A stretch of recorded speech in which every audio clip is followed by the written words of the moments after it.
Okay, we're gonna call this meeting to order. I've got 5 o'clock. Let's stand and do the pledge, please. I pledge allegiance to the flag of the United States of America and to the republic for which it stands, one nation, under God, indivisible, with liberty and justice for all.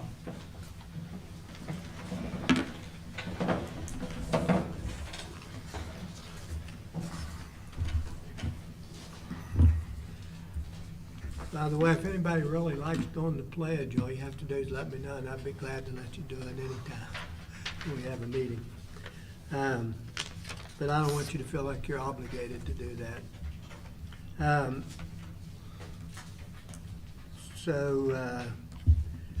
We don't have any delegations?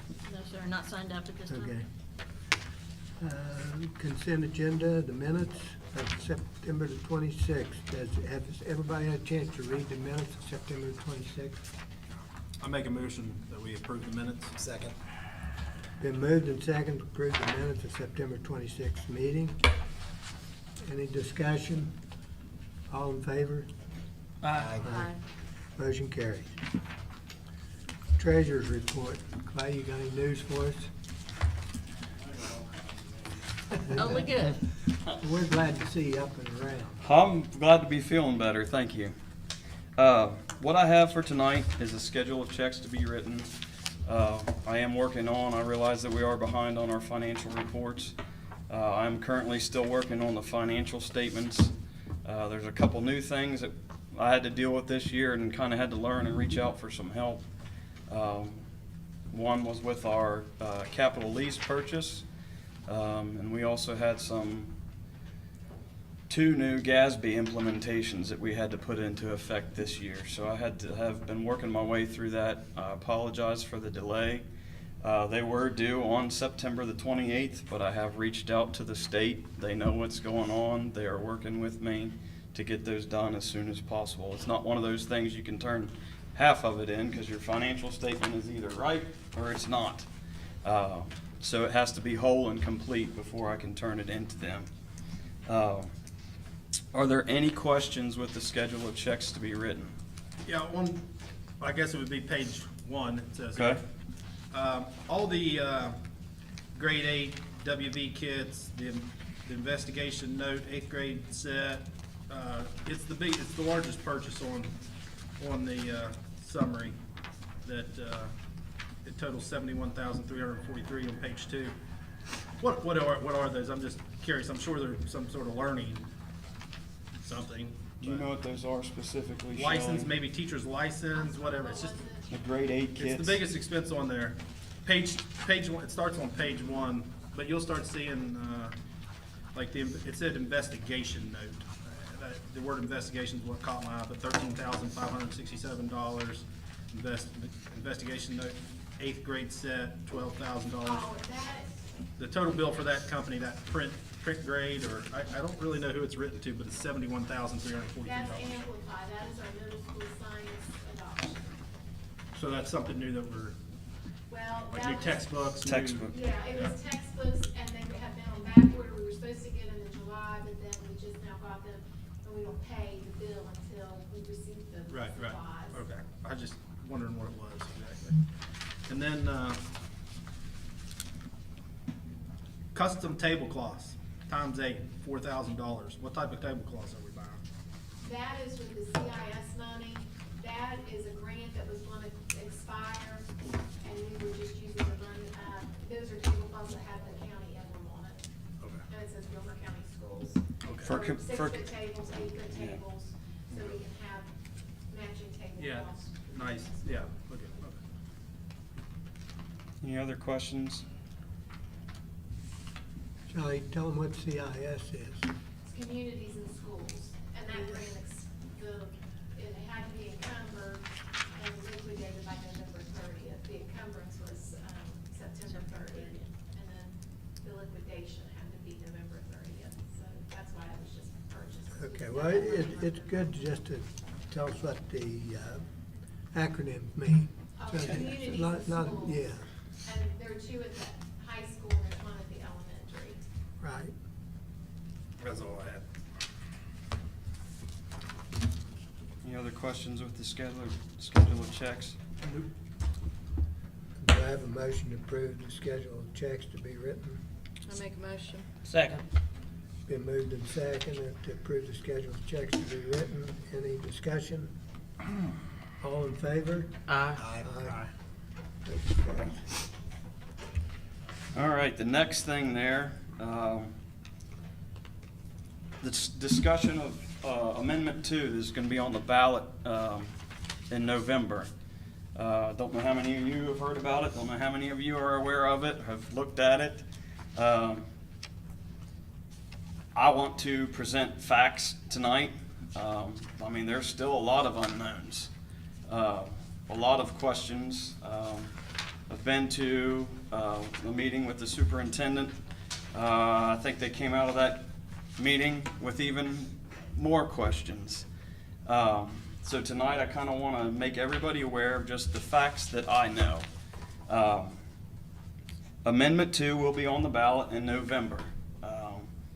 The passage of Amendment 2 does nothing. In and of itself, it does absolutely nothing. It will simply allow the legislature to look into doing away with specific line items of property tax. That's it. That's no guarantee that anything will happen. Nothing's going to happen with the passage of Amendment 2. So whether you thought it would or wouldn't, it won't. That will just give the legislature the permission that it needs to look into it. The second thing that I would like to bring up and mention, and we'll get to the finance part at the end. A piece of legislation would need to be passed over and above Amendment 2 to do anything, okay?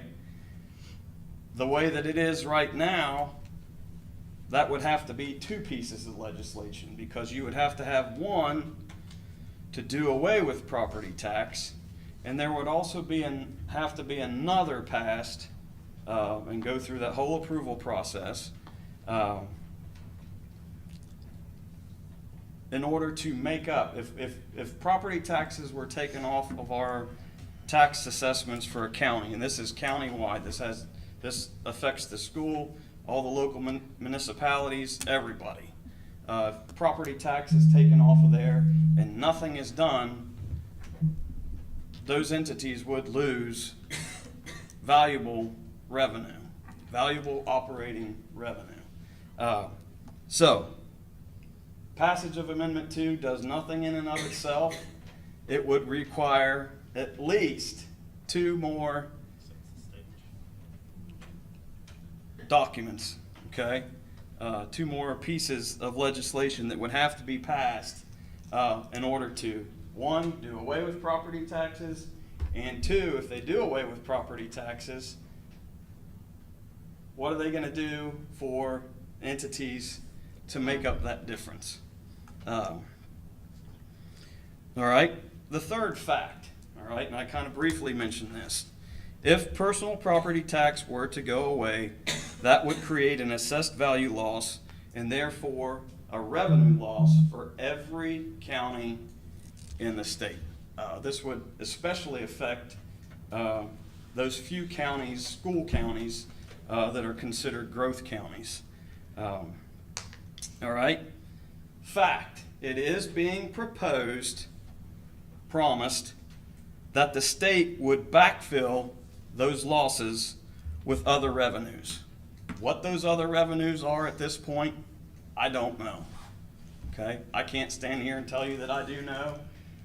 Nobody knows. That's one of the big questions that still remains. How would they backfill? I mean, they've been saving kind of like a rainy day. They've been balancing the state budget and holding money off to the side and still balancing it, and they've been saving that up. Once you pay out that backfill for the first year, what fills up this pot that you used? So that is the third, okay? there would have to be, again, there would have to be a plan passed, a piece of legislation to pass, voted on for this backfill plan, okay? All right, and the fourth thing, and I'm not gonna get into politics, but it is true, that Governor Justice is out campaigning against the passage of Amendment 2. All right, and that's about all I can say politics-wise on Amendment 2, okay? I had sent the board kind of a brief statement report using our current levy, what that would look like. If a piece of legislation, if Amendment 2 passes and a piece of legislation were to pass to do away with property taxes, Gilmer County, all right, and these are my numbers, all right, I tried to use something that's current. The state is using years back and it gets really confusing, so I wanted to use something that you guys have seen currently to make it make sense. And I showed you our total general levy and our excess levy calculations, one with property taxes included, one with them excluded, okay? If Amendment 2 were to pass and another piece of legislation was passed to do away with property taxes, all right, and they did not pass a piece of legislation for a backfill plan, it is estimated on my estimates that Gilmer County would lose $684,897. That's a lot of money. That's a lot of money. That would hurt Gilmer County school system in a bad way. The majority of that money would come out of our levy, okay? And we say, well, that's a good thing, you know, that doesn't affect positions. Well, the trickle-down effect, it would. We would have to make some very, very tough decisions. Are there any questions with what I've presented to you tonight on this? Now, you say that, you know, it'd take other legislation, but what it does do, it opens that door to that other legislation, that streamlines it. in a sense. It does. It also goes into inventory tax and other business taxes.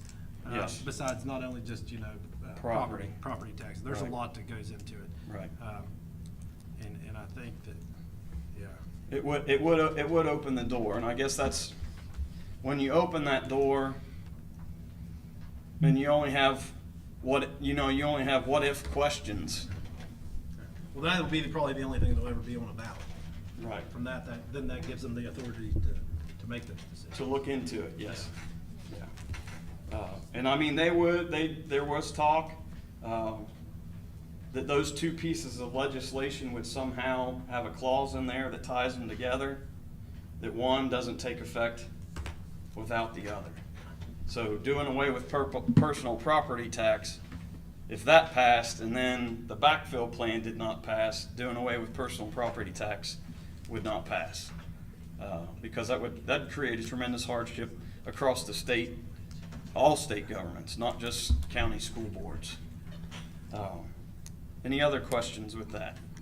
The lack of a backfill plan is the problem, in my opinion. They want you to do something, but they have no way of saying how they're gonna make up the difference. That's my take on it. Right. That's one, from the meeting that we went to, that was still one of the biggest unanswered questions. There was a lot of speculation, there was a lot of promise, but as far as a sound, here's the plan, here's the steps we're gonna take, this is how it's gonna be done. It's still very, I guess it's still a very fluid plan, because they don't know. They have a lot of ideas, but then when they follow that idea, eventually along that process somewhere, it messes somebody else There's up. no way that they can recoup that money. So, are there any other questions on it? All right, if you have any, if you want an update or something, just reach out to me. I'll be glad to try to help. Kind of, a lot of this information is kind of coming late to the game. One of the emails I had sent you, I had just got within the day after, I sent you information that you requested. So it's still changing. They're still getting updates. It's still kind of, Well, Clay, we appreciate the specifics you give us relating Yeah. to Gilmer County, but Yeah. generally, we understand how it's happening, but you give us the specifics of how it's gonna affect us. I Right. appreciate that. thank Yeah. you. Thanks, Clay.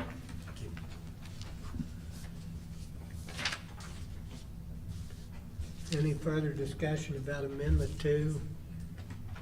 And we'll go, anything else? Did you have something? Okay. We'll go to the student transfer. I have Riley O'Neill, presently attending Gilmer County Elementary. Parents had moved to Ritchie County, but is requesting that Riley continue to attend Gilmer County Elementary School. Make a motion to recommend. For to accept, second that. It's been moved and seconded that we allow Riley O'Neill to attend Gilmer Elementary. Is there any more discussion?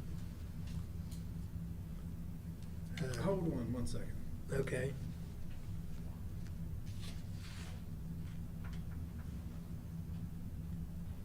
You having a? Well, it says Senior student moment. transfers, and then when I'm looking for it, never mind. Go ahead, no, we're good. On the agenda, Patty, when you have a student transfer, I didn't know whether this person was transferring to Ritchie or to Gilmer. Maybe you could clarify that a little bit in the thing. So it's been moved and seconded, we allow this student, Raleigh O'Neill, to transfer to, or to continue on in Gilmer County from his parents moving to Ritchie County. Is there any more discussion about it? All in favor, say aye. Aye. Recognition of students and staff. I'd like to recognize Rosie the Riveter, and we have a lot of people here to explain this wonderful opportunity for Gilmer County High School. So, Mr. Putnam, I'll let you, and then other people can jump in. Good evening. So, coming up soon, we'll have our golf team that went to the state tournament. They almost came this time, but hopefully at the next board meeting, they'd like to come and be honored by the Board of Education as well. Let them tell some about their experience. And just something else to announce, coming up this Friday, there'll be a community cookout prior to our high school football game with Calhoun. First 300 people from Gilmer County gets a cheeseburger. First 300 people from Calhoun gets a hot dog. So we encourage all of you to come out and have a tailgate with us, and that'll be good. And we appreciate Glenville State University for allowing us to use their setup that they're going to be using for homecoming the next day, and for those that donated food and drink and all those sort of things. Okay, what we want to talk to you tonight about is this program, and I wouldn't be standing here at all if it wasn't for our Girl Scout troops under Marissa Fox, who's going to speak here in just a little bit ago, or here in just a little bit. I mean, not too long ago, in 2014, they were involved in the honor of ringing the bell for Rosie's, and I think that she should tell about how it precipitates down to Gilmer County schools. But she has a contact with Ann Montague, so I'm going to say Ann's last name, and Ann, who's part of the American Rosie movement, held meetings with us over at Glenville State College, and we had planning meetings. Brought in quickly Mr. Buckley and Mrs. Facemeyer is going to be actually implementing the curriculum piece of this project. And just to summarize before I turn it over to them, Gilmer County High School will be the first school in the nation to have Rosie the Riveter classrooms that are dedicated for this movement. And with that comes approved curricula from the West Virginia Department of Education. We'll name a room with a plaque that will be above the door with signage that says that these are the first classrooms to be dedicated in the nation. There'll be a signage, a picture actually inside, and I think one of our students is actually in the picture from about 7 years ago, ringing a bell. So, and we will have at the football game this Friday, the reason we try to squeeze this into this board meeting so you would know about it and be able to support it. We're having a multitude of at least our 6th grade class, maybe some of our high school students too, that's going to come out on the field and be recognized and ring some bells and say over the intercom what it is that's going to happen in his classroom coming up. And that's going to be at the halftime of the football game this Friday. Then on the 19th, okay, and there is a press release that I can put in your hand. We're going to have a large contingency of people, contingent, what's the word? There's going to be some people coming, it's very important people. And we're going to have, just to name a couple of these, June Robbins, she is a Rosie. We're going to watch her video. We're also going to have Kitty Baxter, who's an author, Vicki Williams, Dean of the School of Public Affairs at American University in Washington, D.C., Jennifer Winter, a retired veteran and lecturer of communications at Glenville State University, and other guests, other dignitaries that's going to come. This is going to be at 1 o'clock on October the 19th at our school, and we're going to put down chairs for the public to be invited to that as well. We're going to have the whole school in the gymnasium for this honor and for this ceremony. Then the students will leave the gymnasium, go back to their classrooms, and via Zoom, we're going to have the 6th graders in the commons area, and we're going to have a live screen set up and a live Teams meeting. Mr. Buckley's going to coordinate. And we're going to have a live Rosie that will actually dialogue with the kids and communicate with the kids, and they're going to be able to ask her questions. But that entire broadcast and that entire thing will be like a Zoom, kind of like a Zoom meeting with special guests able to watch this all across the United States. So it's a huge honor. And I didn't give it justice in what I said. There's been a lot of work, and it looks like coming up on Friday, there's still a lot of work to do that we're working on. And I'd like to first turn it over to Marissa, give her opportunity to tell about how this came to us. And I'd like for you to give her honor that she brought this honor to Gilmer County Schools. So thank you. So as Mr. Putnam said, a few years back, I'm not sure that Ann's timeline is exactly correct. I really don't need a microphone. Somebody asked me one time, what is something you could talk on for 40 minutes without preparation? So you better set your timer. So anyway, I think it was 2015, we got a call from the American Rosie movement out of Charleston. The Girl Scouts of Black Diamond's Head, and they said, we need some Girl Scouts to come down and do a video with the nursery in Flatwoods on how to plant an American dogwood tree, because that is the official tree of the Rosie the Riveters. So of course, my girls say, let's do it. And so we did a YouTube video on how to plant American dogwood, and then that started, we planted a dogwood at Buchanan Upshur in a ceremonious fashion.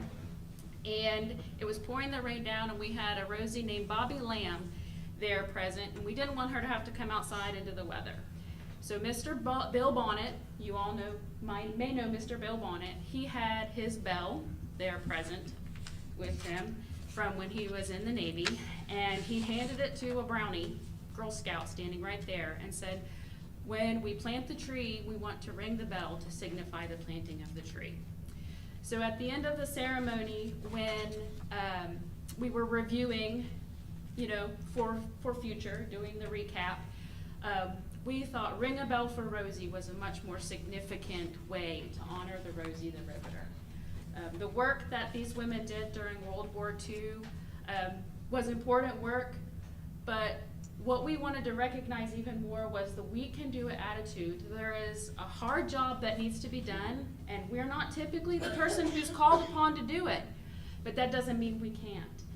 And also the Rosie the Riveter mantra of collaboration over competition. It doesn't matter who gets the credit, as long as the job gets done and it's quality work and it's done in the spirit of teamwork. And that sort of struck a nerve with the girls. They really liked that concept. And so then we decided to continue on as a group, as a troupe, with the Ring a Bell for Rosie yearly. Labor Day we felt was an appropriate time to do that. And so we've been doing annual Ring a Bell for Rosies as we can get together. We've been encouraging people to do that virtually or on their own and share the videos with the American Rosie movement. And we've been partnering with the American Rosie movement in that they have trademarked the Ring a Bell for Rosie as their part of their events and activities to get the word out about the work that the Rosie the Riveters did. And also in all of this, I have a group of juniors. You all may not know, Glenville is the home of the West Virginia State Rosie the Riveter Bell. In our efforts to learn more about the Rosies, we also wanted to learn more about specific Rosies, because we appreciate our veterans, we love what they do, what they've done, the sacrifices they've made, but we also wanted to make sure that our Rosies were honored for the work that they did and the sacrifices they made. But they're hard to find, because many of them didn't know they were Rosies.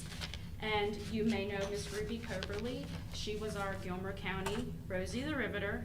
She passed last year, shortly after she turned 100 years old. And she had a cast iron bell in her basement. And so she and Gary called and she said, well, we have this bell, you know, can we donate it to the city, and we can have, you know, a nice Rosie the Riveter bell in the city. And so it was part of the Bronze Award project for my junior Girl Scouts at the time. So the Bronze Award is the highest award a junior Girl Scout can earn. These girls are 4th to 5th grade, to dedicate this bell in the city park as the West Virginia State Rosie the Riveter bell. And if anybody wants to see them, I have pictures in the photo. And Kendra was part of that project. Kendra was also the brownie who rang the bell for the first time.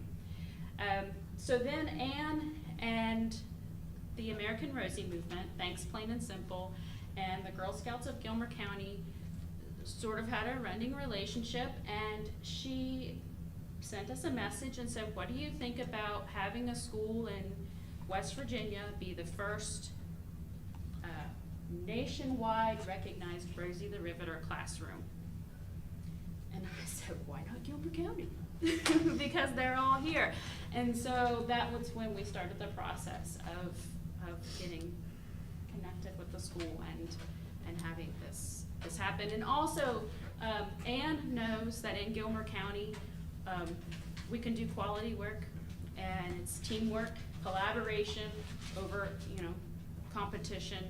And she would like to officially name Glenville an official Rosie the Riveter town once all this process is through. So this is something that'll be ongoing and continuing on great things for Gilmer County in the future. Great, thank you. So I'd like to invite Ms. Facemeyer and Mr. Buckley, if they would come, just give some words about what your class has been doing to prepare for this, and the pictures and the work that we're putting into this. And we have curriculum for both the middle school and Mr. Buckley's high school level classes. So Mr. Buckley's in this as well. We're thinking that they may dedicate both their classrooms simultaneously. We're still working through that. I know it's the 19th, it's coming up soon. But I think that's going to happen, and if not simultaneously, then maybe in just a short period of time, the second one would be Mr. Buckley's high school classroom. I'd just like to tell a little bit about the experience and what we got coming up. So we've already started, 6th grade's already started with their lessons. There's a couple of different documentaries that Anne Montague has put together. You can't hear me, like really? I could do a teacher's voice if you need me to. But we've already started. She wanted us to watch some documentaries. Like he said, the state approved all of our lessons and things, but they're already standards that we teach anyway, so it wasn't like it was like an extra thing. We can just build it right into our curriculum. So it's not anything that extra that we had to do. The kids really like it. They've learned some interesting stories from these ladies. We talk a lot about strength and unity, and how even though you might have different views on things, if you work together, you can get through it. So that's been our push with these girls and these boys in our classroom. They're very excited. Anne sent us a box of bells, so even for the game and anytime that we do anything, we have our own bells that we can ring. I have a couple extra ones on my desk. It says ring for coffee, but they're like, if I ring this, do I get coffee? No. We have been taking lots of pictures. There will be part of the documentary. In the end of this, it will be a nationwide, will be the very first classroom. So it's kind of cool. The kids are really excited about that they're going to be like the forerunners for this. You know, they're very excited. So we've taken lots of pictures and just learning lots of stuff. So they're really enjoying it. Yep. For the 11th grade, we're really just getting started because it matches up with our curriculum with World War I to draw the parallels between the home front for the Rosies that were involved in World War II, and also many women that were involved in the World War I during in the workforce at that time also. So we're spending a lot of time this week.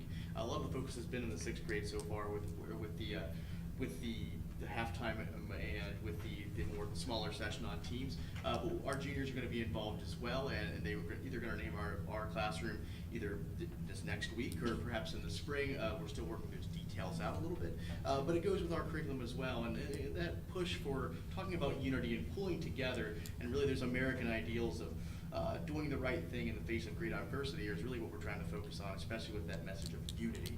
I think it's been a really good thing for our kids to think about and to see those examples and to hear from living examples of people who lived it and people who can attest to how powerful that unity can be.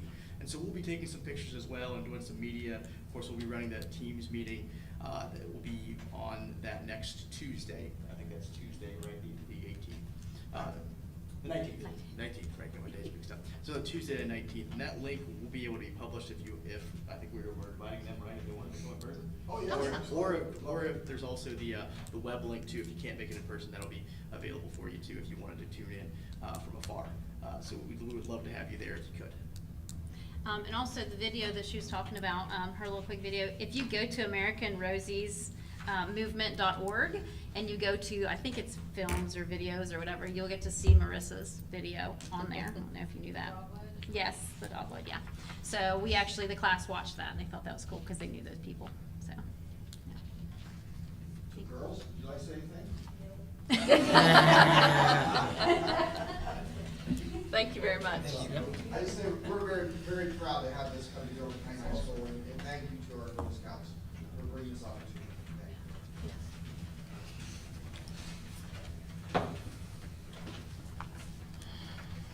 Thank all of you for your presentation, and next we'll have, this is Mason, I guess. It's your turn. Are you timing yourself? No, I'm trying to keep an eye on things. Anna's got pictures at 6, so that only gives me 30 minutes. Talk fast. I will talk fast. So the first thing I wanted to go over with you was the CQI, and that was in your packet, and then I also gave you an updated one where we had added the new assessment results that we have thus far. So as the assessment results come in for the Bergantz, which is a preschool screener to determine development, as they come in for the ELRS, which is the Early Learning Rating Scale, which is another assessment piece to determine where they are in development. PALS is a phonological awareness system. It lets us know where they are with phonics and reading and word recognition, concept of word. There's a lot of things that are assessed. As those data results come in, the CQI is continually updated. And what the CQI is the continuous quality improvement for pre-K. So we talk about our strategic plan, and that really is a focus on pre-K through 12. But we have a separate plan for our pre-K students, which is what you're looking at. And really, I kind of refer to this as the strategic plan for preschool. What we do is we come together as a team. We look at the people who have some type of stake in preschool learning, and we bring those people together, and as we do, we review the data that's coming in and develop action steps to support preschool learning. So if you do flip over, one of the things that we always say is the most important is just the health and safety of our pre-K kids. We bring in Jesse Moore. He's an outside evaluator, and he looks at our preschool playground, he looks at our classrooms, he looks to see if supplies and chemicals are sitting out, he looks to see if the outlets have, the plugs. I do that walkthrough with him, and we get a report back. We're always blessed to have no findings, but that's one of our first data reviews that we do. And then, we also have the Brigance, which is done in the first 45 days that we also review. Katie Freimeyer does that. She compiles the data, and we look to see where they are, whether they're on target, they're intensive, or if they're at that tier 1 where they don't need any extra support. So we look at that, and not only do we look at the current data, but we also look at last year's data, because a lot of times what we see is that we see a longitudinal similarity over the years. With the Brigance, one of the weaknesses that we find is that visual discrimination, where they're trying to tell us the difference between shapes, tracing shapes. So we develop action steps in the classroom to support those weaknesses or deficits. You can flip through here, and you will notice that we also look at the ELRS. At the present, those have not been completed because they're not due yet, but those will be coming up. But again, one of the things that I really find fascinating is going back through the historical data and finding the similarities that we're seeing across the county. And when we do that, we use those deficits, and we send Miss West out into the daycares, and she works on those deficits. One of the things that we saw for a long time was just a lack of knowledge of nursery rhymes. And when you look at PALS and concept of word and the activities that occur within that and what's assessed, we notice that there is a deficit with children being able to know nursery rhymes, and that has a huge impact on their phonics and their phonological awareness. The other piece to that is I work with Mrs. Fox, and we say, hey, we've got to get these kids knowing that those nursery rhymes, because it impacts their reading. So those are some of the stakeholders and the discussions that we've had. We go on to PALS, and I've talked a little bit about that. We notice that upper and lower case is a common deficit. I pulled the ESGI, which is a screener that the kindergarten uses. And the one thing that kinder or preschool teachers are really good at is making sure that our preschool kids going into kindergarten really know those alphabet letters, because I then look at the next year's data to see if that has improved.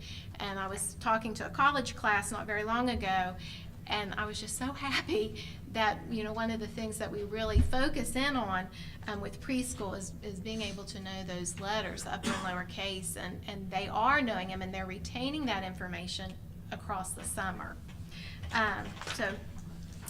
You can flip on through, and you will notice as you flip on through, the pages aren't numbered, but it starts out with the County Collaborative Early Childhood Team Recommendation Summary, and you'll see those action steps. So one of the things that we want to focus on is to increase parent involvement, because the belief is if we increase that parent involvement, numeracy and early literacy skills will improve. And we have action steps in place to support that. Then the other goal we have identified is to increase intentional teaching in the areas of literacy, numeracy, and motor skill. And again, that all goes back to our data that we're seeing not only this year, but over the past several years. So we work on providing action steps and resources for the teachers to improve that. And then our final thing that we want to look at is strengthening science and exploration in centers. And again, when you look at what we're preparing students for right now, we're preparing students for jobs that are not even designed yet. We're preparing students for 20 years from now. So we want to make sure they have a good, sound structure to be able to explore things and to be able to deal with the scientific things and to plan and hypothesize. So that is the CQI for preschool. and how we support, look at the data and then support the deficits, and then provide enrichment for the areas of strength. Are there any questions?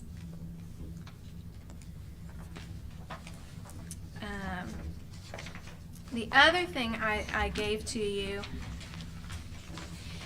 is the summer SOL data.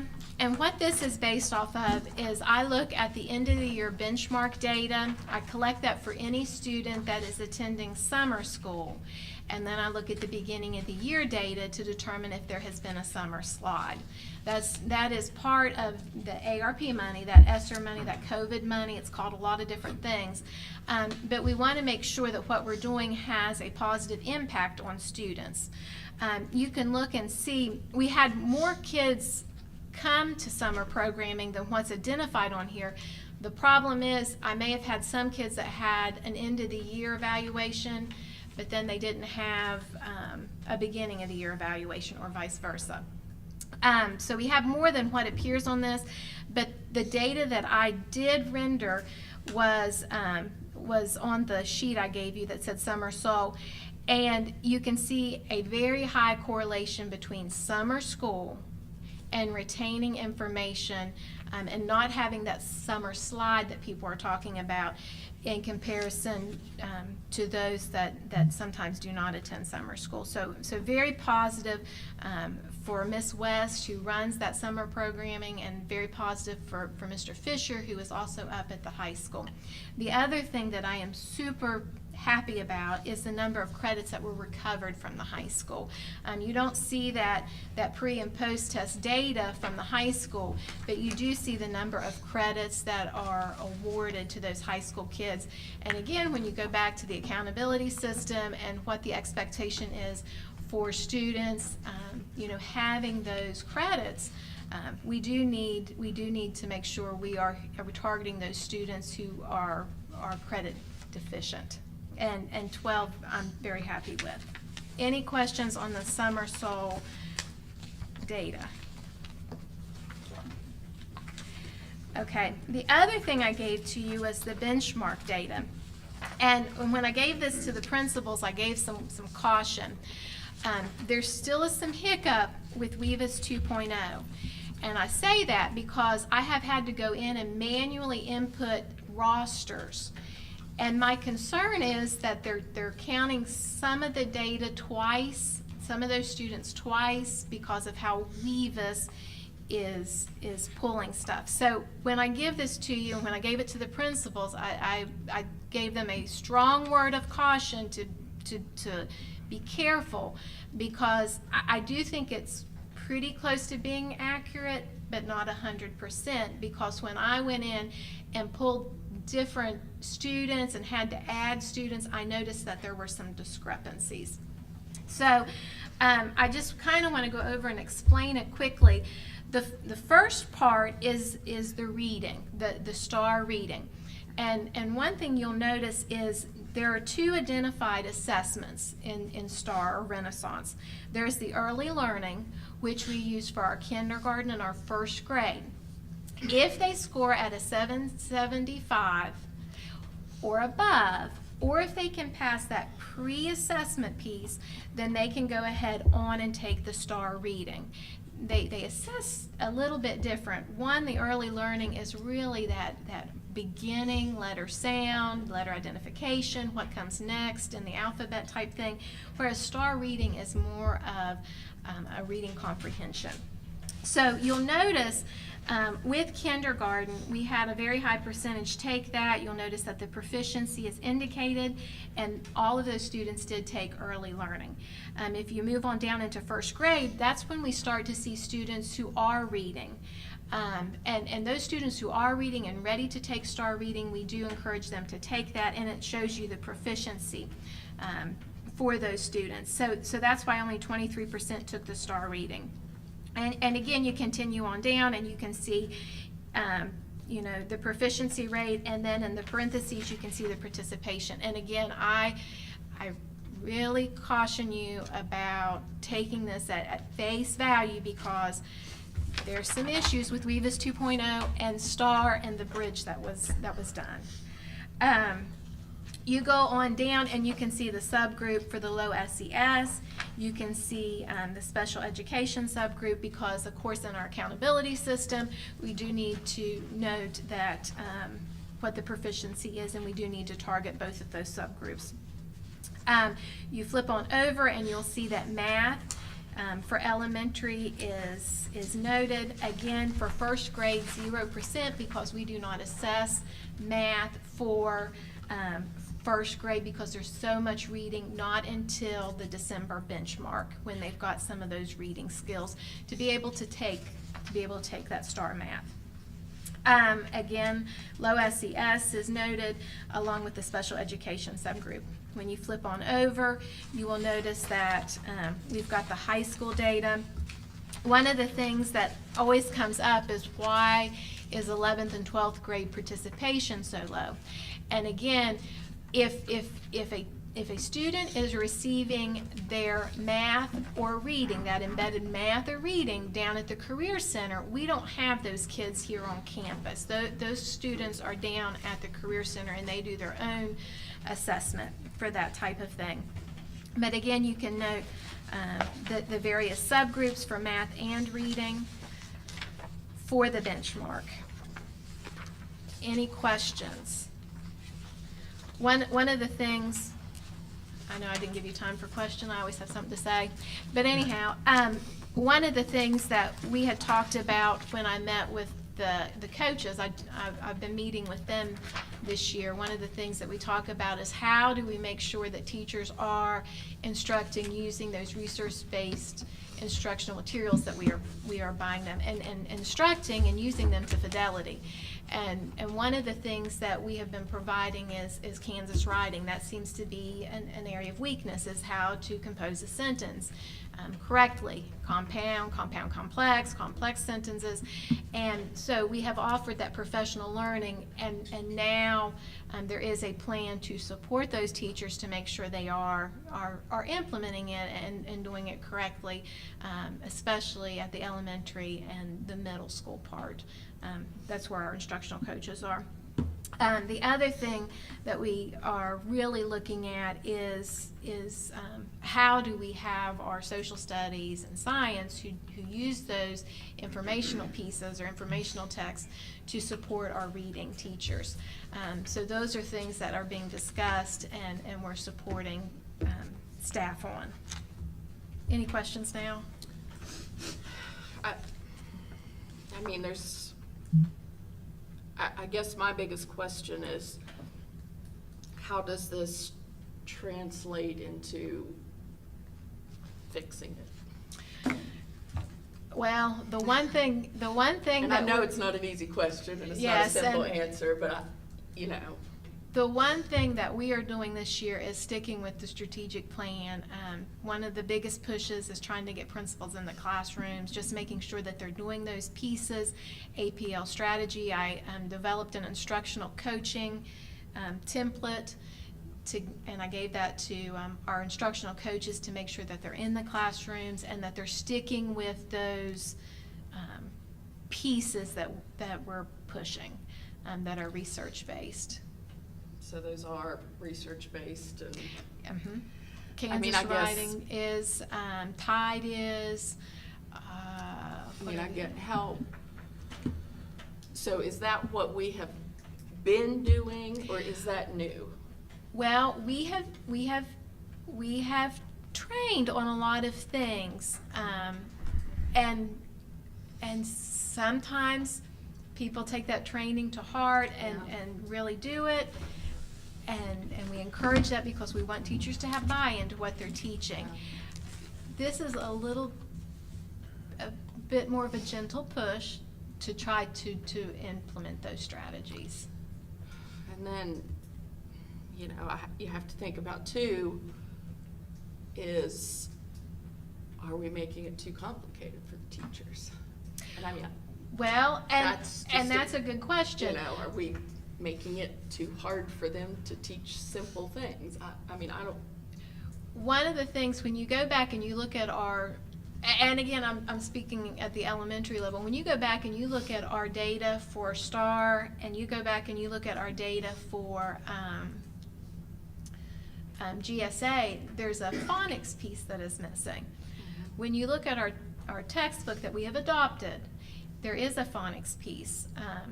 That is a deficit in our students' phonics. You see it in PALS, you see it in GSA, you see, I mean, it's across the board in the different assessments. And that is one reason we purchased Reading Horizons. It is simple, it is scripted, all they have to do is read it. And that just started, so. I mean, and I'm by far an expert, but just from the outside looking in, those are some of the things I think of. And, like Ritchie County, I think it was, that did really well.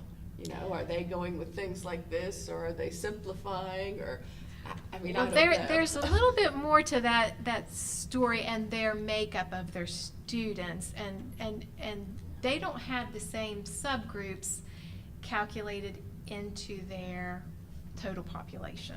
And I don't expect you to come up with an answer or anything, but I just think it's a conversation maybe all of us should be having with, the proficiencies we've had, and, what have we tried? Did it work great? Did it not work great?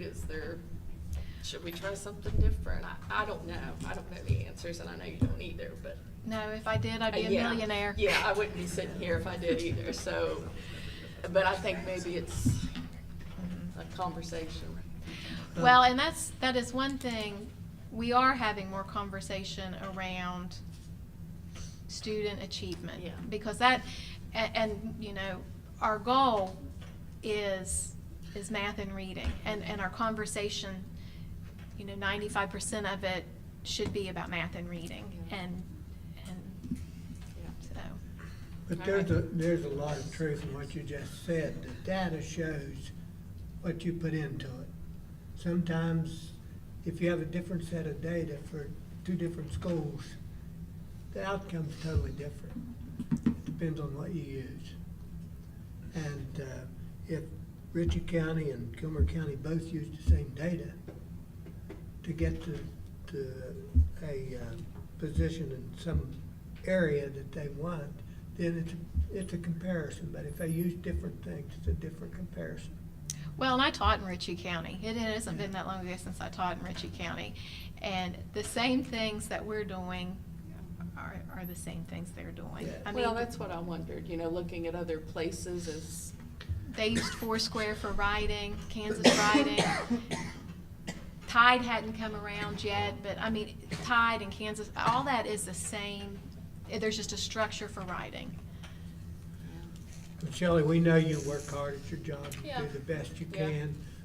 It's not easy getting all these personnel on the same page. You get the curriculum things done that you need done. You work hard at it, I appreciate that. I think we will improve. We've set our goals as a board to improve academically. Achievement is our number one goal, and is to improve academically. So, and I think you're our number one person to get that done, and it will happen. Yes. As long as you believe that will happen. I went to Gilmer Elementary to talk to a class the other day, and they told me to tell them a story about when I went to school. And so I went all through this whole spiel about how I went to school, which most of them probably didn't believe at all. Like I had to walk 2 miles in the snow, and the school's still standing. If you want to go see, you can see, and no running water, nothing like that. But I said, but when it comes right down to it, school's the same, especially in primary school you teach. Reading, math has got to be the major education aspect of a beginning student in the first few years of school. You've got to emphasize reading, math, language arts skills. It's no different now than it was 70 years ago. And if you get sidetracked on too many different things, it's tougher. There's a lot of difference now. That's a problem, is the way that society has changed, and we have to learn to function in that society. So I, for one, really appreciate what you did. Yes, thank you. Thank you. And I did want to give you a little bit of an update on the mobile feeding unit. This has been a very long process, it seems like. I worked with Tesco just recently, and we finalized the wrap for the mobile unit and the floor plan, and they are working on it right now as we speak. We are hoping to have, and I'm working with Catherine Miller, she's the person who's paying the bill, on when we will have our photo op within the county. And again, that is to be determined, but we are making progress, and I am hoping by Thanksgiving we'll have that here and we can do a newspaper push out at that point. That's my hope, because that's when it needs to be liquidated. Thank you. Thank you very much. Thank you. And talk about time, if you're talking about academics and how to make things better, you can have all the time you want, as far as I'm concerned. And we'll move on now to old, unfinished, no, new business. New business, yeah.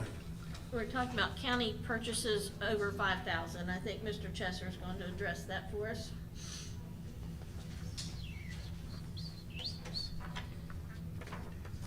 Got a little excerpt here for you. Thank you. It's a large document. This is only a fraction.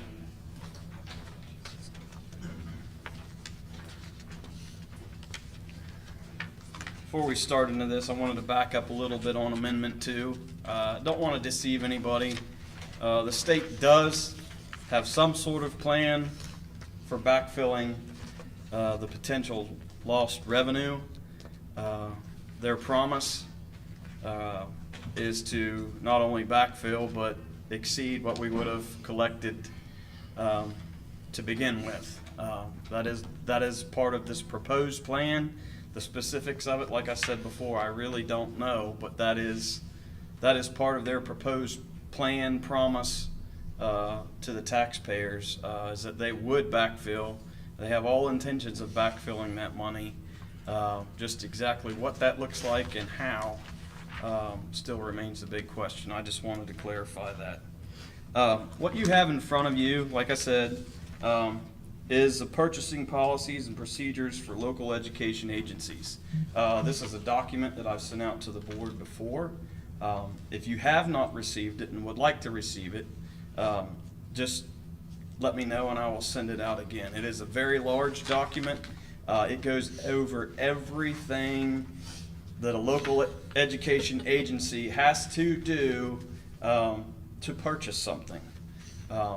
And this is just the state side. Federal policy trumps state. So you kind of, sometimes when those get intertwined, it gets very, very messy. So we can't just follow state. We have to follow state and federal when it comes to federal funds. The reason I'm up here talking about county purchases over 5,000, we are reviewing finance policies. And I wanted to bring it to the board's attention because I've been asked questions not only by board members, I've been asked questions by our directors. Bringing those policies, those purchases over $5,000 is not a county policy. That's a fact. It is not a county policy. Not only is it not a county policy, it is not a state policy. And I'll talk more about that. So as we're looking at these policies, one of the things that I wanted to bring up and let you know factually, bringing those before you does cause some inefficiencies when it comes to purchasing things. Mrs. Mason spoke about the mobile feeding unit. We missed out on the first opportunity of that because of the timing of bringing that before the board and getting all the documents in place.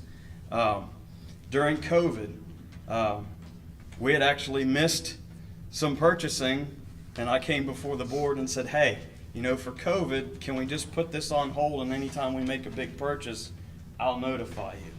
I'm not here to argue. I'm not here to demand one way or the other. So basically, this was just a preference. This of the was a former request. board. Nobody on this board requested this. Yeah. This was, what, probably 2 boards ago was a request. So there was no real There was policy no change, plan, there it was no was policy, just there a was no, it was a request. request. We have honored that request. I want to show you, and I mean, I can only tell you that from a director's standpoint, from a treasurer's standpoint, if I can't handle $5,000, you may not need me. I'm just being honest. If your directors can't handle, if your principal can't handle $5,000, you may want to take a hard look. If you have to question that expenditure, you might want to take a look at who you got in charge. And I'm not saying that in a bad way. I'm not saying it to be disrespectful. I'm speaking the truth. Originally, correct me if I'm wrong, it was requested that it would be $1,000. I will tell you that $1,000 will not buy paper. Will not buy a pallet of paper. I don't know what the board's wishes are. I have listed some of these in here. All the purchasing requirements we have to go through. There's multiple levels before that even gets to you. Before that even gets to the board. All right? What has to come before the board is anything in excess of $100,000. What even has to go before the superintendent, which we do every requisition. An administrator, an employee signs it, administrator signs it, I sign it, the superintendent signs it. That's our policy. Are we talking total purchase, or are we talking, okay, just for instance, like with the mobile unit, we got this grant money or whatever, and we're only taking $30,000 out of pocket? I don't remember the exact numbers. Are we saying that, but let's say that mobile unit cost $120,000. So are we going off of total purchase, or are we going off of what we're actually? That mobile unit I would have brought before you anyway, because of the dollar amount. It was $100,000. I mean, you're looking at $100,000 in total expenditure. In total? $5,000 makes things extremely inefficient. Right. We miss out on things. We miss computers. We missed a $60,000 computer purchase during COVID that we had to wait months to get because of the timing and getting it before the board to get approval to buy it. Something that's not even a policy. And I'm not being disrespectful. Yeah. I'm saying though, what signifies the $100,000 mark? If that's what, if that's what. By the policy, the purchasing. No, I'm not saying, I'm saying what makes up, how's that $100,000? You're not understanding me. So let's say we got a grant or something. Is that counting the grant money? Yes. Yeah. So like total purchase. Yes. That's anytime that the total purchase. Yes. That's Yes. what Yes. If you look on that last page that I gave you. I don't wanna add, where we get this good On- deal, and we spend Right. 40, we'll get something for 100 kind of. On page 2 and 3, you can see the competitive bid threshold and what's required by us. Yes, sir. What is it, just over 5,000? It goes in the bid process? No. What's the limit where we have to go, we have to bid it out? If you have to bid it out, Yeah, where it's gotta go in the bid process. between $5,000 and $10,000, you have to Okay. get something verbal. If it goes Okay. over 10,000, you have to get written. Yeah, it's Okay. laid Documented it's laid out. bids. Yeah, there's steps. Okay. There's levels. Because those are safeguards that are in there already to This make is sure. this is safeguards that's in state finance policy. Right. Period. Which should protect us. Yes. From making Yes. bad financial mistakes anyway. right? Yes. Okay. Yes. I remember dealing with that when I was in public The school. only time, like for instance, I mean, we have a local policy, which I think is great. I think it's fantastic that everybody that's in line in that purchase is seeing it, including the superintendent. There's times that we've caught something. Yeah, we have 4 layers. Goes through 4 people, Yeah. plus the state, plus the federal. Yes. We really need purchases over Yeah. 5,000 Yeah. to come to us. Technically, even like if it's not over $50,000 per state policy, she doesn't have to see it. But we do Like that here, right? $71,000. Yeah, we do that. Yeah, Like she doesn't. checkbooks. Yep. So there is no state statute, there's no state policy, there's no local policy, Well, you're this is saying? the state. Yeah, this what I gave you is the thresholds in the stipulation that the state puts on it and the requirements for those funding or those purchase levels. Construction takes a whole, I didn't put that in there. I mean, there's various, just in general, for services and typical commodities that we buy on a daily basis. these are the rules that govern those. Custodial supplies is another one that, Yep. that hangs us up all the time, because you quickly get to 5,000 in no time flat. Right. So, you know. And there's So certain, is that, okay. So the policy 7112 that says that purchases costing 5,000 or more but less than 10,000, and the things that apply there, you're saying they shouldn't apply? No, they do that. They follow I'm this. saying that we really don't need a. This is just about Yeah. them coming to I'm- us for. We can saying take this that- bullet point off our agenda everything and not have to talk about it unless it's a $100,000 purchase, really. right, Yeah. Yeah. I mean, we can still be told by Joe what's going on, where our bids are and what's us. yes, but we which don't have to all vote those on it. expenses have been approved, is but what they Would that not be included in the schedule of checks to be written? That's what I was. Purchases? Yeah, I mean, we'd know about it anyway, technically. Yes. Wouldn't it be in our Yes. schedule of checks to be written? yes, The only thing really is, you just don't necessarily need our thumbs up, thumb down. Right. Right? Okay. Right. Just lets them go. So it quicker. does let it, we do know, I mean, which, it's. if a you lot of need to do our times, stuff. we've put the purchase in play, Yeah. it just stays there until We approved the check. it gets approved. Gotcha.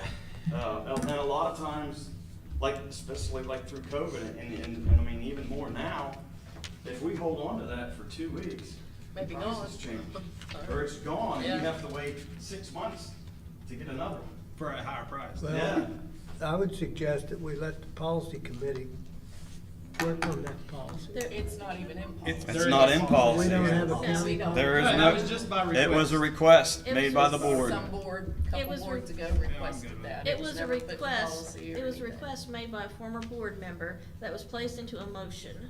And the board seconded the motion and it was approved. Now, then that becomes policy if they did that. But we have no written policy. It was just a motion made by a former board member. So just going by past conversations in the room. Joe Frazier brought up an electric bus. They're gonna give us, you know, these are all hypothetical. Let's say, you know, they're offering us a electric bus for $120,000. They're gonna give us 90,000, and we only have to come up with 50. Or do we have to approve that purchase is what I'm saying, because see, I disagree with that. I'm Because talking, that's total purchase is $120,000, $123,000, or $130,000. you would, But for the we're only total, having for to the catch total ours. purchase, yes, you would be We're only notified. cutting a check for Right. 50, so that would take that off, but you know, Right. that's a Total, it would go off a total purchase, total purchase. yes. That's what I'm saying. You would see that. You see, Even if that money's being given to us, or. you even know, for our normal buses that we get state aid subsidized for, or you whatever. approve the purchase of those buses. Yeah, Cause it's over $100,000. yeah. Or just little things like that. That's- Right. Yeah. It's that 5,000 to 10,000 that really holds us up. And, you know, we've Cause missed that's where most opportunity. of our purchases fall within, I mean, I still like looking at the you know, the checks to be written. I know that we always do that, because, you know, whether you think so or not, sometimes nickels and dimes are what will drain you, you know, in any type of business, you know, stationery. Because Right. when you got everybody taking it home and stuff, unless you keep an eye on that and be like, you know, how did our paper usage go up, you know, 20% in over a year? You gotta be able to look at that to ask those questions. So that's. So if we move that up to like 10 or 15,000, say that only had to come to the board, would that make the process faster? No, I think it's, Probably high. I just don't know, I mean, yeah, like, you don't have anything besides, I mean, like, is there a $5,000 purchase? Because, I mean, we just approved the checks to be written, like Jason said, it all gets approved in the checks to be written. But you want to be able to cut, like, say for instance, in this checks to be written, the $71,000, you just want to be able to go ahead and cut Right. that check and. No. I don't no, want, I can tell. I you- don't wanna be able to do anything. Right. I'm speaking factually as to what's in state policy. And we have a request on the county side that's not in policy that adds another layer above and beyond. The 4 people plus the state. Could you play out a code. scenario for me? What, Well, play out, these are the, requisitions too. It's not actually Yeah. cutting a check. It's Could- just like, I will go and, let's say with a custodian wanted to purchase $6,000 worth of supplies. that can't happen until this board says okay. Right. That's too Yeah. So we can't even order it, we can't even order, that requisition just sits there So until we you- have to prove it, then we have to have it on. Then this. we have to Then we order have it, to do then we have to wait to get it. Well, the same Yes. thing I though see, I would got you. happen. That's why scenarios help me. The I same see thing would big picture. happen if you had a $10,000 limit. Yep. That'd Yeah. be that thing to be 11,000. They couldn't buy it until they get it approved. So you gotta set a standard of some kind. Right. And I think if it's like a practical, operational, you know, or educational use, like if it's Right. pure right there. That's just, again, I just wanted to bring it up. I know there's probably, I mean, a lot of conversation that could go on back and forth. I A lot see of it no is mundane, reason, you know, it's I just- mean, I don't see any reason to slow the operating procedure down. Yeah, it's, I mean, we hire, you know, how many people in That was for a reason. finance and, Yeah. you know, the superintendent and, you know, we're already sending it through 4 people plus, Right. you know, And I mean, there's maybe been, they State did, I guidelines thought there was a plus lack of national overhead though, you know what I guidelines mean? plus- Like, maybe if the janitor, if we wanna use the custodian, you know, gets a new floor waxer every year, it's like, what happened to the old one? Right. I don't know, maybe that's what it is, I don't know, but I so understand do what you you're still saying. want this done, basically? No, I don't, I don't. Okay. But I just wanna make sure that the large purchases, like I say, everybody's out there throwing you know, their sales at education systems now. And like, I only use like the mobile bus or whatever we got, the electric bus that Joe had talked about in the meeting. Because it's, you know, hey, we're gonna give you this great deal on this, and you know, we're gonna give you something for $100,000, but you're only gonna have to pay 20.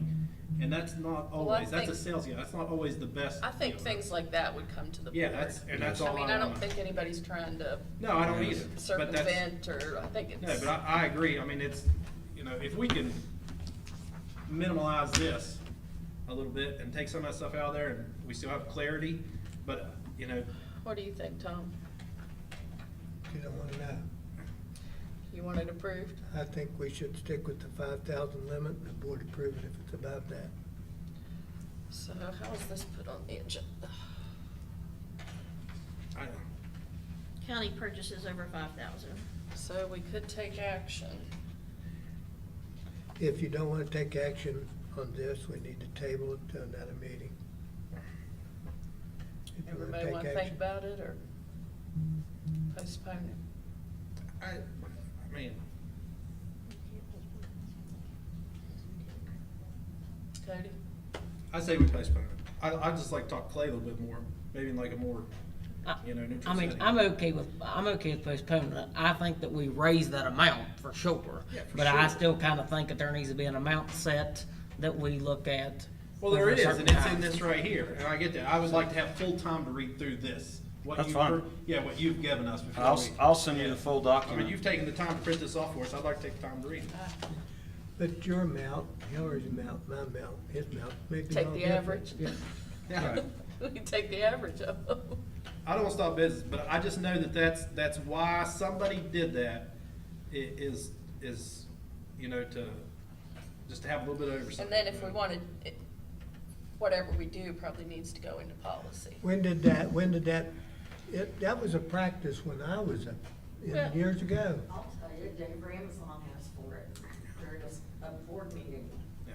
And that's, and I don't know. I reported it, I Yeah. swear. Yeah, and at the time is whenever, we had a gap in treasurers, where we had one leave, and then we had to have, another one that came from Doddridge County, so there really wasn't one person oversight, and then they hired a treasurer. So that, I think that's what prompted the 5,000, was for that reason.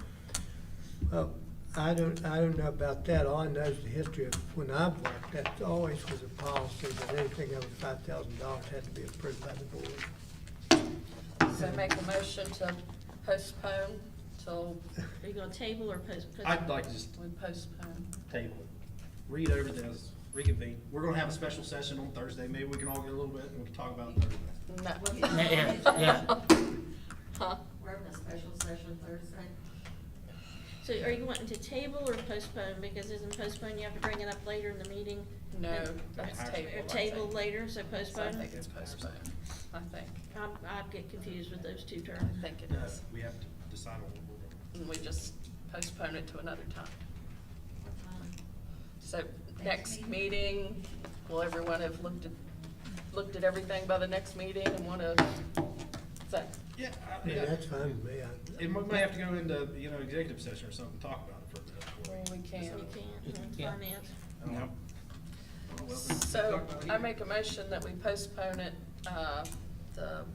over purchases over 5,000 to the next board meeting. Regular meeting? Yes, regular. Second.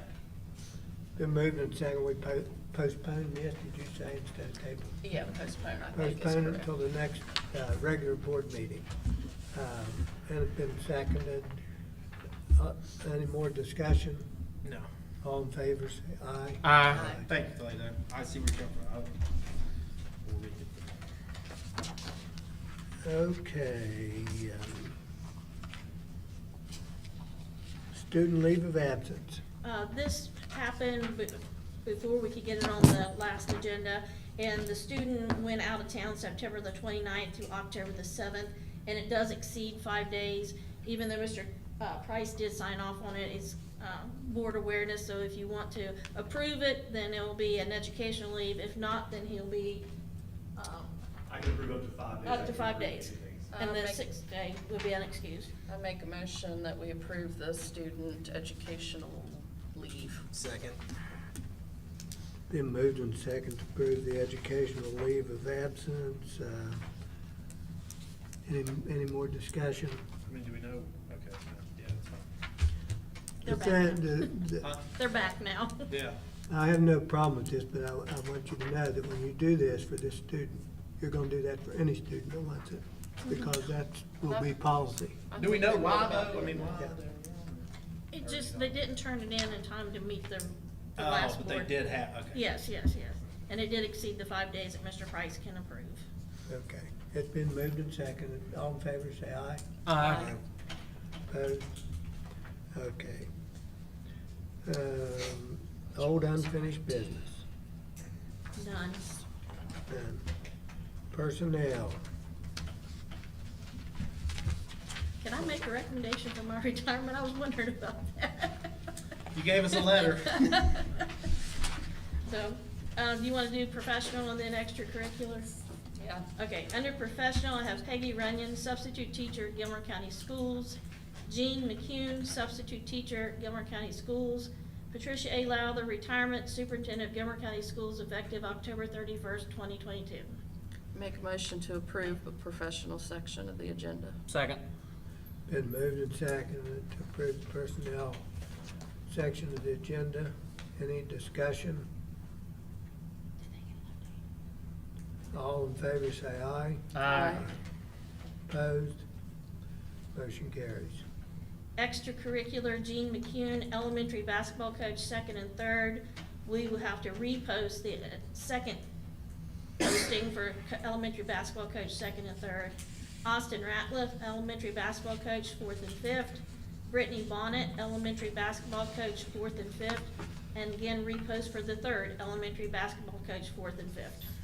This, Jean, is this a college student or is this a teacher that we've had in the past or who is No, that? she's just becoming a substitute teacher. Yeah, from out of Kansas, somebody? No, she's here. Oh, Her children attend Gilmer Elementary, I believe one at the high school? Yes.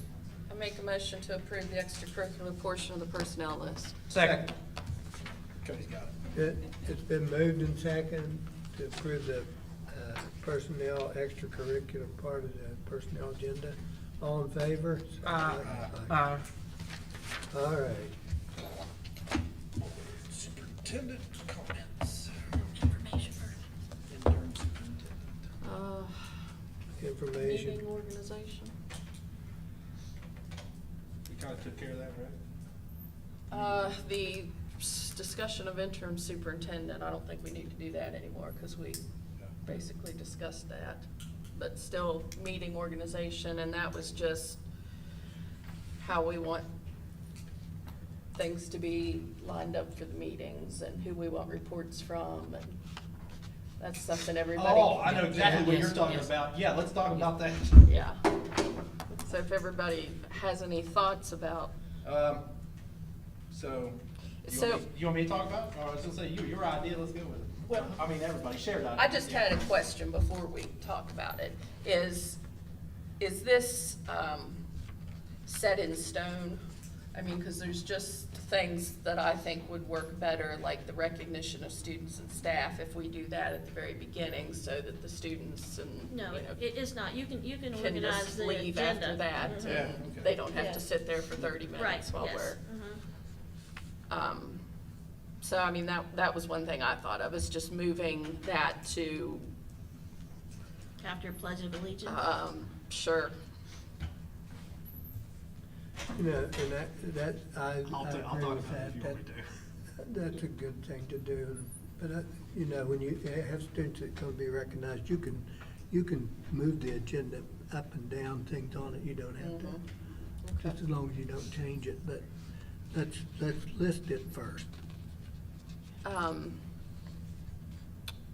The other thing, Well, my other suggestion was, you know, I mean, I find all these reports useful, don't get me wrong. I just think that in that report section, you know, I mean, when we got 8 or so down through there, you know, we probably take up an hour to an hour and 30 minutes sometimes, you know, just listening to reports. I like paper and pencil.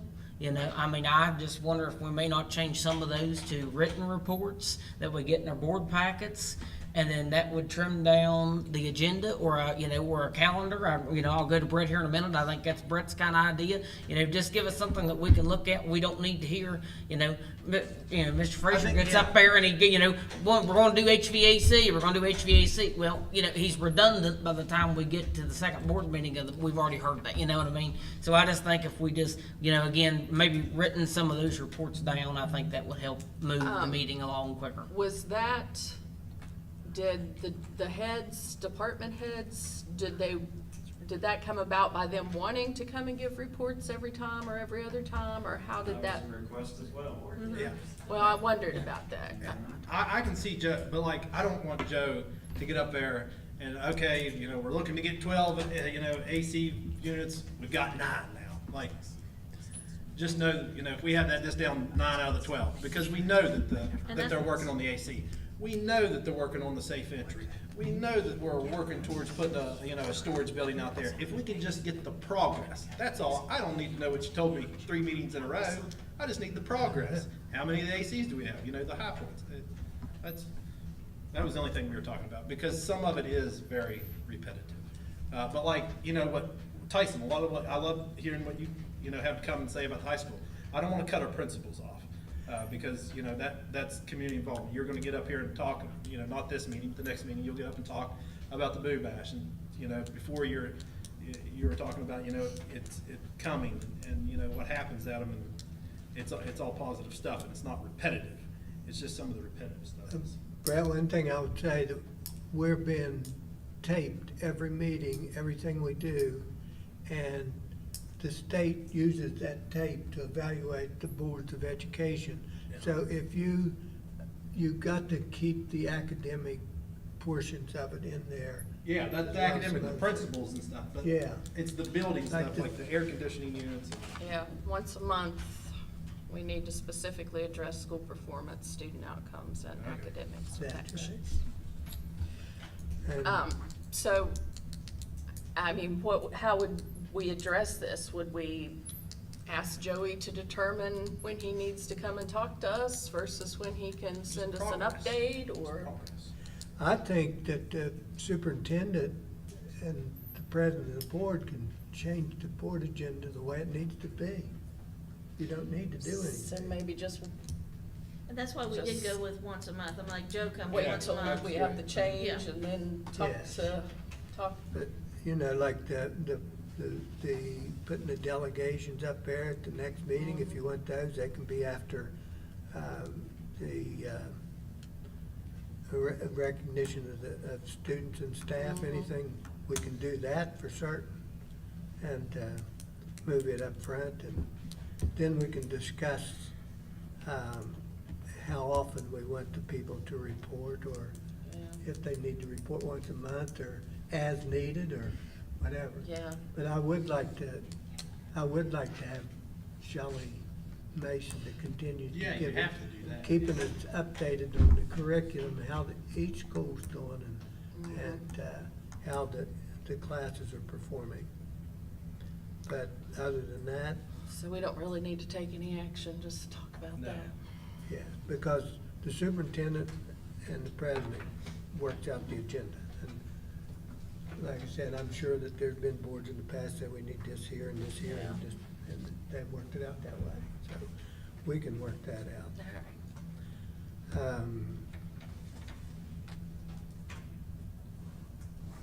As far as interim superintendent goes, we met with Howard O'Call earlier and discussed in our previous meeting about getting an interim superintendent and the procedures we're gonna take to do that. And we're gonna have a meeting Thursday at 5 to discuss this further.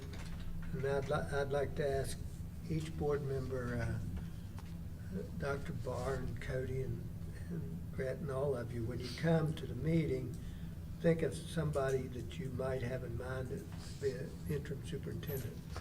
And then we'll discuss the things that Dr. O'Call talked to us about, and we'll ultimately have to make a decision on what to do. And I'm gonna meet with Patty in the morning and get recommendations from her, so. It's just something that we have to do, and we'll discuss that on Thursday. If anybody else has anything they want to say about interim superintendent, now's the time for the discussion. Otherwise, we'll do that on Thursday. You have any information for us, Patty, any lighting, any lights? Mr. Putnam with Rosie the River, I think is an excellent opportunity, you know, and I hope that everybody can attend on October the 19th. And I thank you, Mrs. Facemeyer. I know this is something more in your classroom, but I think it's wonderful and it's great. And so I really appreciate you taking on this extra task. Talking about Rosie the Riveter, it was think my grandmother was Mrs. Coberly out here. Mm-hmm. You know, there's moments in your life you remember everything. And I used to sell insurance when I got off work as a principal. I'd go out all night and sell insurance, and you was raising kids, putting them in college, you gotta pay for it some way. And I was at Rosie the Riveter's house, talking to her the day that the shock and awe bombing started overseas.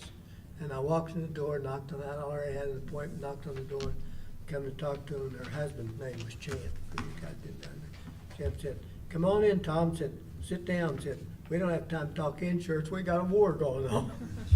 So it's kind of funny how things happen in life, but those kinds of things are defining. And I can remember when the Trade Center happened, I was sitting in my office up in the superintendent up on the hill at the courthouse, and somebody ran in there, I think it was Betty White, the treasurer, and said, "Mr. Manny, do you know that we're being attacked?"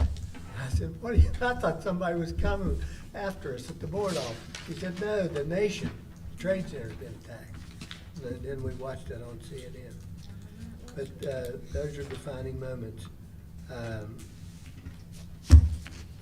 We're down now to board members' comments. If anybody has anything that they want to share with us at this time. Anything I have is policy committee met October the 5th. We went over a few policies that we had remaining in the governance section. Those policies we're going to finish up and hopefully get on the agenda for the next meeting on the 24th to place those on review. We then went into the section on students and the 3000s, and started picking out policies that we want to look at there and assign them to each policy committee member, and we'll continue to work on those. The next policy committee meeting will be November the 2nd at 4 p.m. That's the only report I have. And I'll remind you, don't forget to send Mr. O'Call his request of the 2 items that he wanted you to send him. Anybody else have anything? I just wanted to, Patty, thank you for, you know, your years of service at Gilmer County you know, I actually remember when you first started teaching, I was just a little fellow You were over at little. Troy, yeah. Yeah. And just wanted to thank you for your time and I hope, you know, just wish that you work with us through this transition as you leave with the next intern superintendent. Thank you. Make a motion to adjourn? Yeah, motion to adjourn, yeah. Second. All right. Motion to adjourn, second. Myron?